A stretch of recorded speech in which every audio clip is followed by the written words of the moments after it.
Okay guys, welcome back to C Turbo Addicts channel. Today we're going to go ahead and put together this cherry picker that I bought. I bought for about $110, something like that, with a coupon from Harbor Freight. If you bought tools from Harbor Freight before, you'll know that their tools are not the best hand tools or anything, but for something like this, it's going to be sitting outside because I don't have a garage. It's well worth the investment because of the dangerous acts that I have been playing with, trying to take motors out and motors off and engines and power heads by doing it with jack stands and the help of my wife, and it's gotten sketchy at times, and I don't feel like losing any limbs or hurting myself anymore, so this will help a lot. So it comes in 2 boxes just like you see. They're not that heavy. I was able to fit them in the back of my Sport Explorer, so if you got a car, you can obviously get this in there if you're looking at buying one. This is the 1-ton version, the collapsible model, as you can see from the little silhouette there. We're going to open it up and we're going to see all we got, and I'm going to lay it out here. Something to keep in mind if you're working in a situation like I am where you don't have a garage. You might want to think of where you're going to go with it. I know where I'm putting my cherry picker. I know I do most of my work right here, so I'm going to go ahead and assemble it here because I'm sure rolling this thing through the grass is not going to be the funnest of times if need be.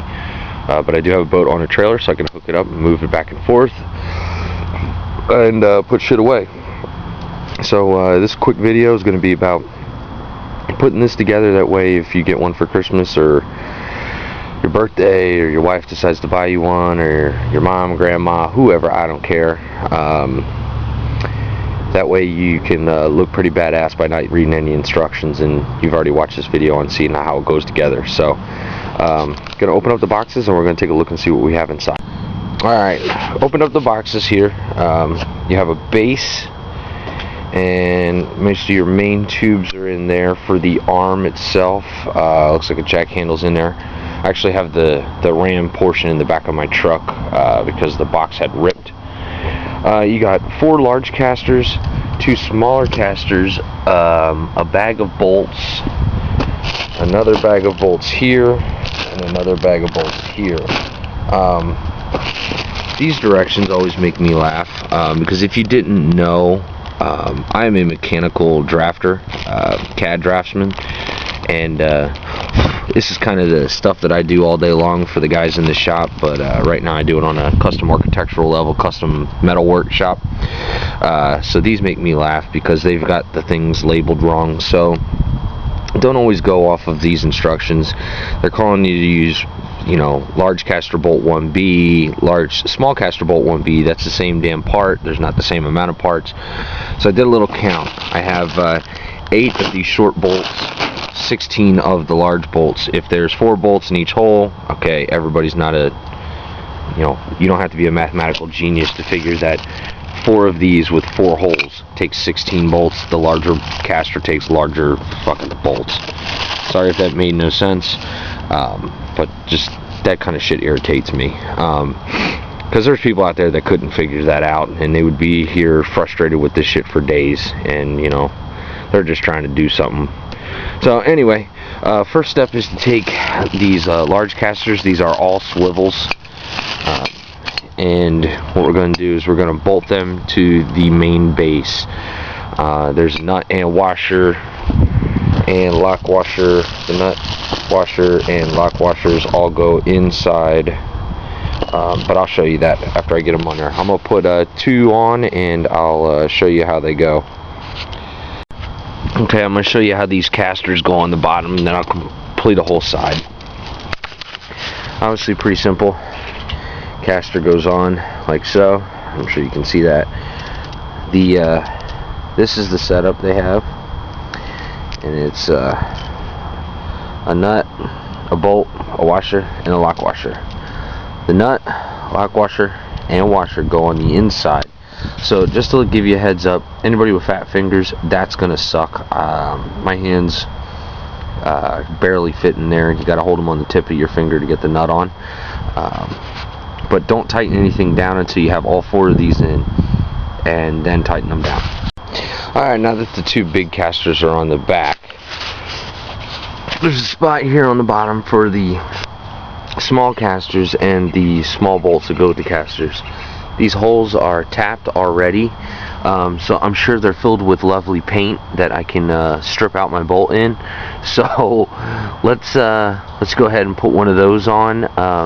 When you put these ones on, since these are tapped on there, you're gonna put the lock washer on first. Let me see if I can see that. The lock washer on first. Set it up here for you. And then the washer on like that, so it squishes all together. And then you bolt straight into there. So we'll put one of those on and I'll show you how that goes too. Alright fools, we're back. As you can see, the 4 legs are now bolted on. Whoop-de-doo. Have fun getting your hands in the back of those ones. That sucks, especially if you have really large hands. You might want to employ one of your kids to come out, stick their hands in there for you, because it really does stink. Next step for putting this thing together is going to be digging in here, and you need to find the 2 legs that are going to attach to this portion. You're going to need to take the 2 remaining casters, just as you did the other ones, and bolt them to the end. So I'm going to go ahead and do that, and then after you do that, you attach them to there with the supplied pull bolts there for retracting and all that bullshit. I'm going to get there, and I'll be right back.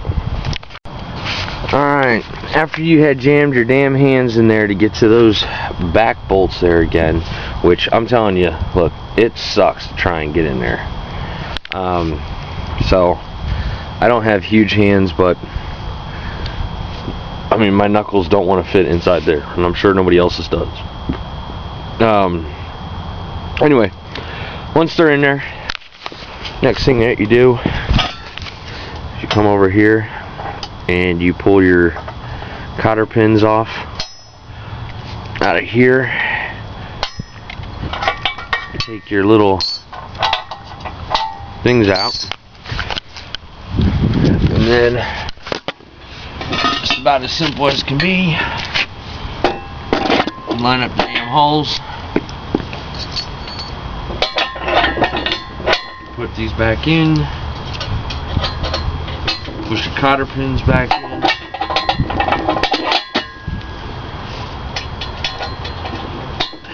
and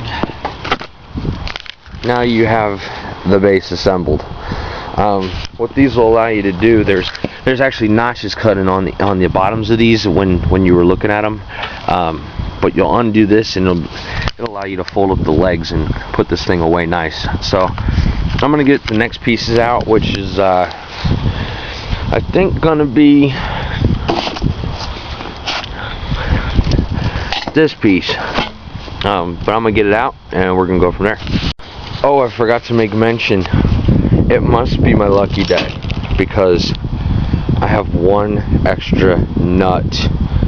Oh boy, either that or I'm missing something already, which I highly doubt. So maybe they just felt nice with that coupon that I got as a Christmas bonus for 1 damn nut. Yay. Alright, let's go through a little bit of what we found in the bolt package here. Did a quick little count here. We all have we have a shorter, a little bit longer, a super thick, another pin, and 5 of these skinnier long ones. Next step is to take this main frame here with the hinge portion on it, and we're going to bolt that base to there. We're going to use these ones, 2 of these, and you run them all the way through. So I'm going to go ahead and do that and then be right back. I don't know why I keep saying be right back. I'm going to do that. Alright, I found that the best way to bolt those 2 bolts in and balance the pier there is to just stand it up on end, put your bolts in through here, and tighten them down. So we're going to move on to the next step, Next step is going to be putting the side braces on. So first thing that you're going to want to do is to go ahead and get this mamma jamma up.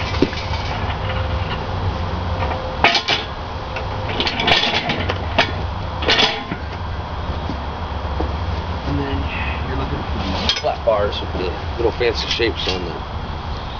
One goes out, one goes in. See that profile there where it's flat? Flat. We're going to bolt it on the ends here. So, run the one bolt through the top. I'm going to run the one bolt through here, bolting both of them together through the back of this piece. And then we're going to run down there and bolt in there. Okay, now that those are bolted in, just to let you know, anybody that's doing these don't line up with the angles. You can see that that is it's like a, I don't know, fuck, a 60-degree angle or some shit. And this is a 90 perpendicular to the back base, so these don't have that extra angle in them to bolt up straight. So I found the best way to do this was put the bottom bolts in each one real loose, and then line up the top one and run the bolt through and then tighten them down. It puts a little tension on it, but that's okay. It'll help it in the long run. Next up is to run the huge bolt that we have down there, which would be this one, and we're going to put on the top arm.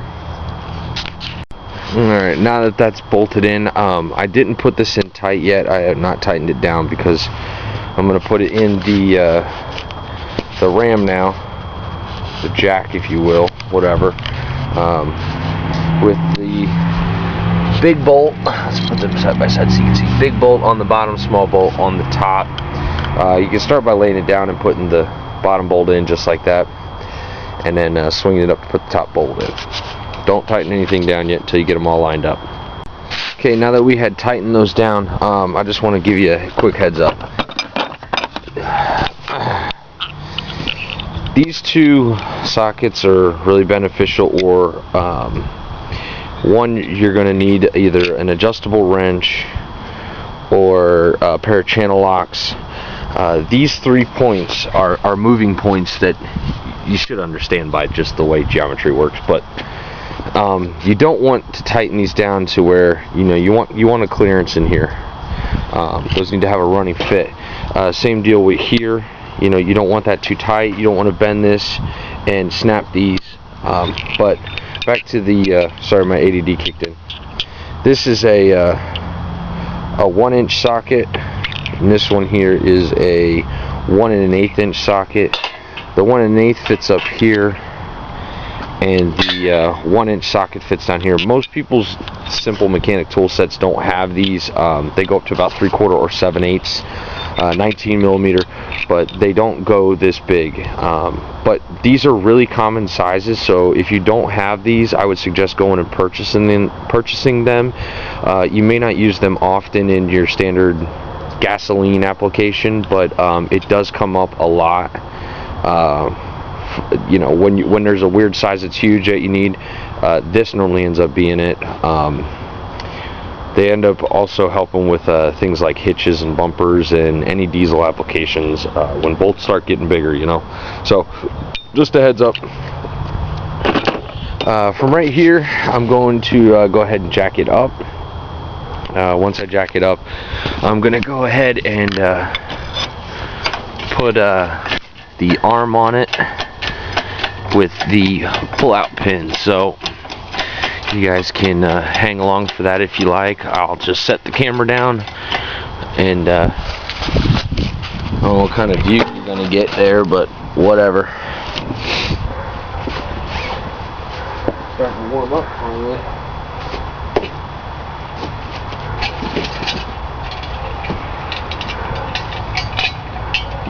Shit, need my pin.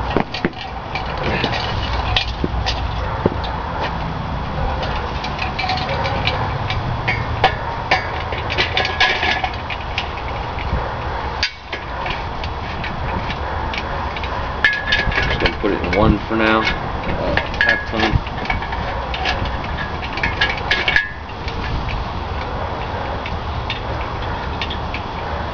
This cherry picker here should be quite sufficient for any outboard application, which is what I necessarily bought it for, more than anything.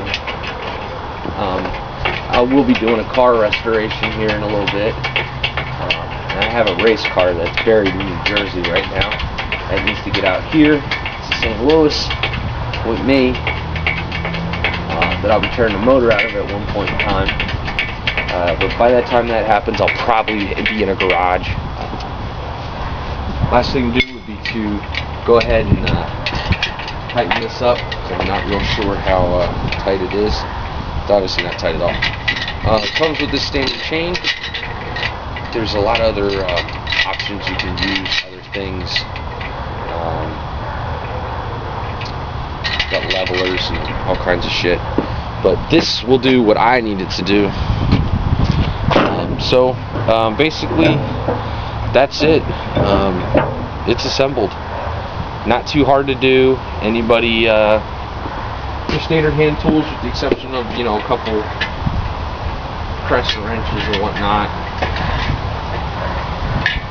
Let's see how long this arm is.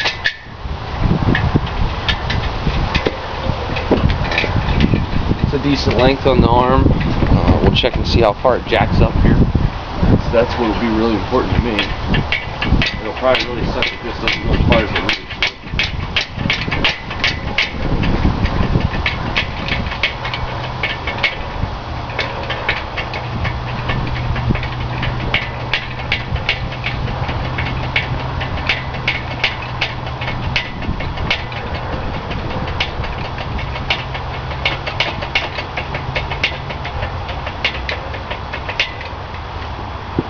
So, yeah, that gets up there. Oh, let me turn that straight, sorry. That gets up there pretty high, so as you can see, there's the motor, there's the hook. That'll take it up where I need it to be.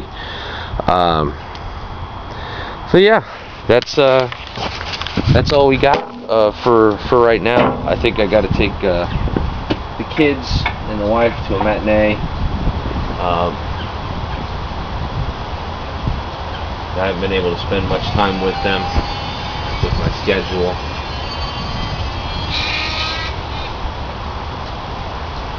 I think they're wanting to go see Frankenweenie or something. I don't know. I'd rather just be working on this right now. But hey, you know what? I miss those guys most times out of the day of the week. You know, they put up with my crap.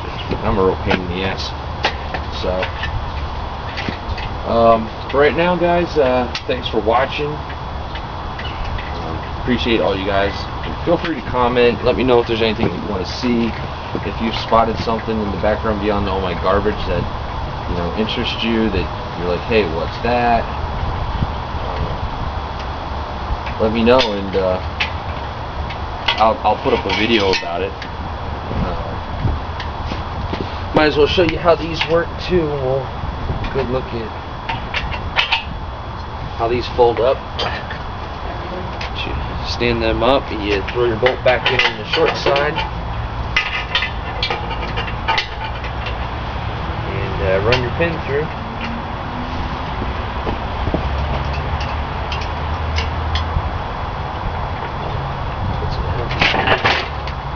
Little taunt. Oh, that's really good. I don't know why that's doing that.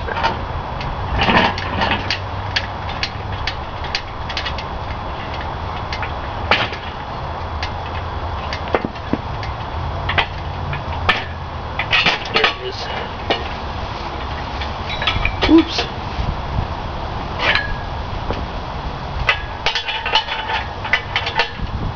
And put your pin in, and that's how small it collapses to. So that's easy to fit away. And you got an idea of what it looked like assembled. There it is.